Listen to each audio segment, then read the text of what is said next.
မဲမင်္ဂလာပါဒီနေ့ကတော့ကျွန်တော်YouTube channel ကိုကျွန်တော်တို့ဘယ်လိုမျိုးcarry လုပ်ရမလဲ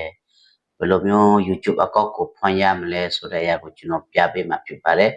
ကျွန်တော်ကဒီမှာ mouse နဲ့ကျွန်တော်တုံးထားတဲ့အတွက်ကြောင့်ကျွန်တော်နှိမ့်တဲ့နေရာလေးတွေကိုဒီ mouse တွားလာတဲ့နေရာလေးကိုခရုတစ်စိုက်ကြည့်ဖို့အတွက်ရင်ဆုံးပြောချင်ပါတယ်ကျွန်တော် YouTube ဆိုတဲ့ software ကိုကျွန်တော်တို့တွားရဖုန်းတိုင်းမှာပါတယ်ဖုန်းတွေမှာရှိတဲ့ဒီ YouTube ဆိုတဲ့ဟာကို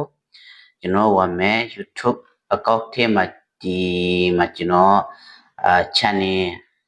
ဖုန်းဖို့အတွက်တုံးမဲ့ Gmail ကိုကျွန်တော် Gmail address ကိုကျွန်တော်တို့ဝယ်ရမှာဖြစ်တယ် Gmail address ဝယ်ဖို့အတွက်ကကျွန်တော်ဒီဖက်မှာဒီyou ဆိုတဲ့ဟာလေးကို profile လေးကိုတစ်ချက်နှိပ်ပြီးတော့မှဒီမှာ switch account ကိုကျွန်တော်တို့တစ်ချက် online မယ်ပြီးလို့ရှိရင်တော့ကျွန်တော်တုံးမဲ့ Gmail ကတော့ကျွန်တော်တုံးမဲ့ Gmail ကဒီ house တုံးမှာဖြစ်တယ်ဒါလေးတစ်ချက်နှိပ်မယ်ဒီ Gmail ကိုတုံးမယ်ဆိုလို့ရှိရင်တော့okay ဒီလိုပေါ်လာမယ်ဒီလိုပေါ်လာထပ်ပြီးတော့မှဒီနေရာလေးကိုတစ်ချက် profile ကိုတစ်ချက်ပြန်နှိပ်မယ်ပြီးတော့ဒီမှာဒီနာမည်ရဲ့အောက်မှာဒီ carry channel ကိုတစ်ချက်နှိပ်မယ် carry channel နှိပ်ပြီးလို့ဆိုတော့ဒီလိုပေါ်လာမယ်ဒီနေရာမှာကျွန်တော်တို့နာမည် YouTube channel ရဲ့နာမည်ကိုကျွန်တော်ရေးရမှာဖြစ်တယ်okay ဘယ်လိုရေးမလဲဆိုတော့ကျွန်တော်တို့Enterprise ဆိုပြီးတော့မှကျွန်တော်ဖော်မယ်နော် Enterprise I N T E R internal byte ဆိုပြီးတော့မှကျွန်တော်ဖော်မယ် internal byte ဆိုလို့ဆိုတော့ B V I B E okay အဲ့လိုလေးရေးပြီးတော့မှဒီနားမှာ save ကိုကျွန်တော်နှိပ်လိုက်မယ် save ကိုနှိပ်လိုက်မယ် okay ဒီနာမည်ရပြီဆိုတော့နာမည်ရပြီဆိုလို့ရှိရင်တော့ဒီမှာကျွန်တော် handle မှာဆိုလို့ရှိရင်လည်းတခါတည်းတူပေးထားတာဖြစ်တဲ့ဒီ internal byte နဲ့ဆိုတော့ဒီ carry channel ကိုကျွန်တော်အကောက်ဖွင့်မှာဖြစ်တဲ့အတွက်ကြောင့် carry channel ကိုနှိပ်မယ် carry channel နှိပ်မယ်ဆိုလို့ရှိရင်တော့ကျွန်တော်တို့ဒါ YouTube ဟောဖြစ်တော့ပြီအကောက်ကတော့ပွန်းတော့ပြီဆိုတော့ဒီမှာ internal byte ဆိုပြီးတော့မှကျွန်တော်တို့တွေ့ရတယ်ဒီမှာ view channel ကိုဒီနားလေးကိုတစ်ချက်အလက်နဲ့နှိပ်လိုက်ပါဒီနားလေးကိုနော်ဒီ view channel အဲ့ဒါလေးကိုပြီးလို့စတီလိုပေါ်လာမယ်ထပ်ပြီးတော့မှဒီလိုပေါ်လာလို့ဆိုရင်တစ်ဖက်ကပေါ်ပယ်လေးကိုကျွန်တော် edit ကိုခဏလေးတစ်ချက်ကျွန်တော်ထပ်နှိပ်မယ် okay နှိပ်မယ်ဆိုတော့ဒီမှာ profile ပုံတင်တဲ့ဟာပေါ်လာမယ်ပြီးရင် cover ပုံကျွန်တော်တို့ထည့်တဲ့ဟာပေါ်လာတယ်ပုံတင်မယ်ပြီးရင်တော့ဒီမှာ cover ပုံတင်တဲ့ဟာလေးကိုကျွန်တော်ပြမယ်ဒီမှာ profile ပုံလေးကိုတစ်ချက်နှိပ်မယ်နှိပ်လို့ရှိရင်တော့တစ်ဖက်မှာလေးတောက်ကွာနဲ့ပထမလောက်ထားတဲ့ပုံကိုကျွန်တော်ရွေးမယ်ပြီးလို့ဆိုဒီလိုလေးပေါ်လာမယ်နည်းနည်းadjust လုပ်လို့ရရတယ်ဘာမှမလုပ်ဘဲနဲ့လည်းဒီတိုင်းတခါတည်းကလုပ်ရရတယ်ဒီမှာ save as profile picture ကိုအဲ့ဒါကိုကျွန်တော်တစ်ချက်နှိပ်မယ်နှိပ်လို့ဆိုတော့ဒီနားမှာ profile ပုံလေးကတ်လာမယ် okay profile ပုံလေးကတ်လာပြီပြီးလို့ရှိရင်နောက်တစ်ခုကဒီနားလေးကို device from your photos အဲ့ဒါလေးကိုကျွန်တော်နှိပ်မယ်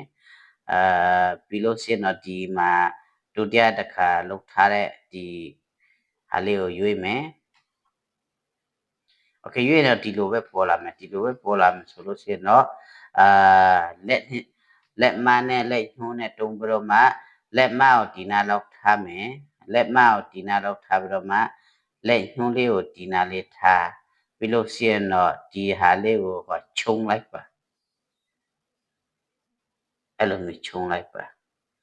okay ခြုံလို့ဆိုဒီလိုအလေကောင်နဲ့ထားလို့ရမယ်အလေကောင်နဲ့ထားပြီးလို့ရှိရင်တော့ကျွန်တော်တို့ save ကိုနှိပ်လိုက်မယ် okay ပြီးလို့ရှိရင်တော့ဒီနားမှာပေါ်လာလိမ့်မယ် အခုကျွန်တော် profile တွေဒီ cover တွေကအကုန်လုံးပြီးတော့ပါပြီကျွန်တော် channel လောက်တာ setting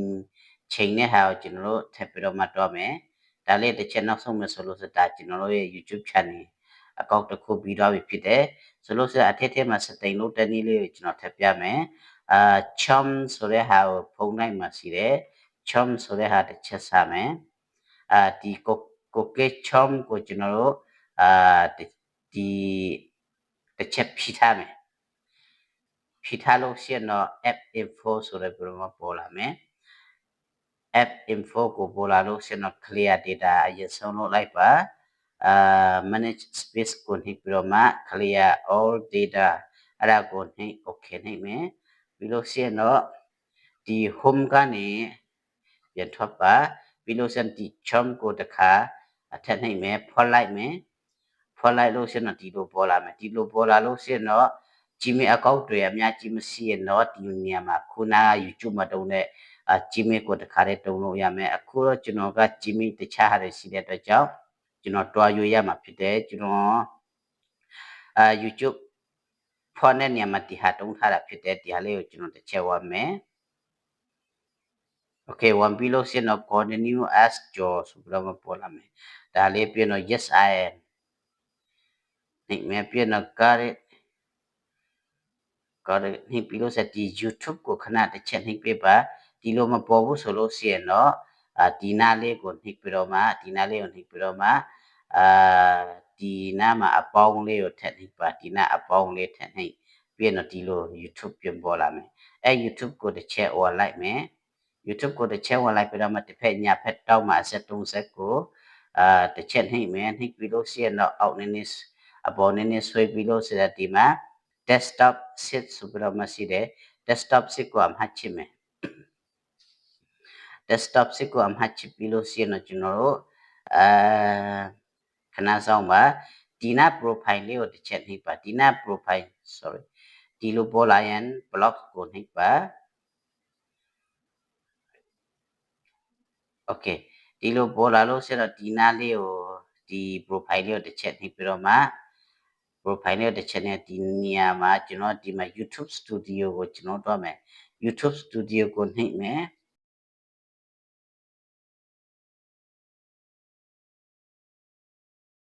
ခဏဆောင်ပေးပါဒီလိုပေါ်လာလို့ဆိုတော့ continue ကိုနှိပ်ပေးပါဆိုတော့ဒီနေရာမှာကျွန်တော်တို့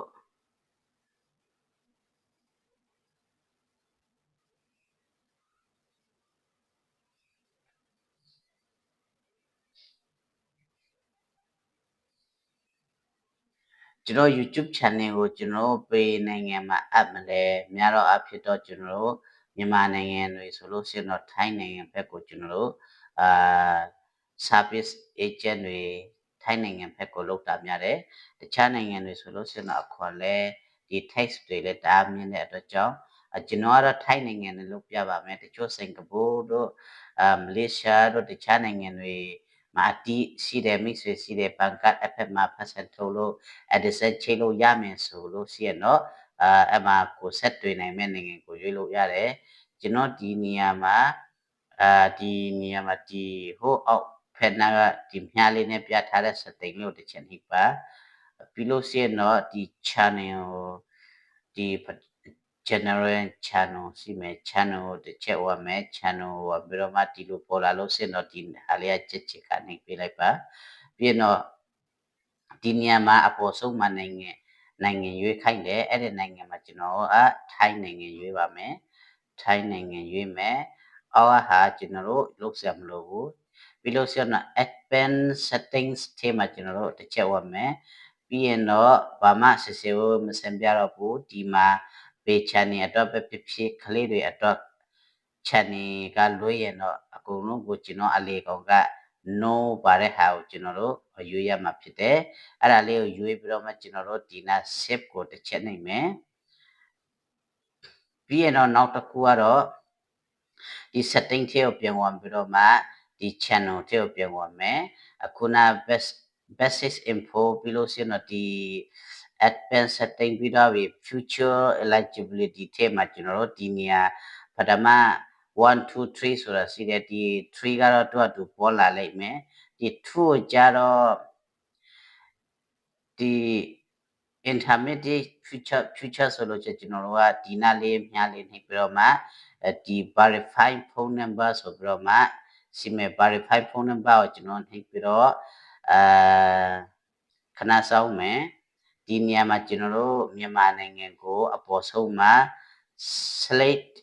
your country အဲ့နေရာမှာကျွန်တော်တို့မြန်မာနိုင်ငံကိုရွေးမယ်မြန်မာ okay မြန်မာဘာမှဆိုပြီးတော့မှတွေ့တယ်အဲ့ဒါလေးကိုရွေးပြီးတော့မှဒီနာမှာဖုန်းနံပါတ်နှိပ်မယ်ဖုန်းနံပါတ်နှိပ်ပြီးလို့ရှိရင်တော့ဒီ next ကိုတွားမယ်တွားလို့ရှိရင်တော့ကိုနံပါတ်ထည့်တဲ့နေရာလေးပြလာမယ်ကျွန်တော်ကဒီမှာဖုန်းနံပါတ်တုံးရမယ်ဟာမရှိတော့လို့ကျွန်တော်မထည့်ပြတော့ဘူးအဲ့ဒီကျွန်တော်ဖုန်းထဲမှာရှိတဲ့ SIM card ဖုန်းနံပါတ်ကိုထည့်ပေးရမယ်ထည့်ပေးလို့ရှိရင်တော့ကိုနံပါတ်ပေါ်လာမယ်အဲ့ကိုနံပါတ်ကြားလာမယ်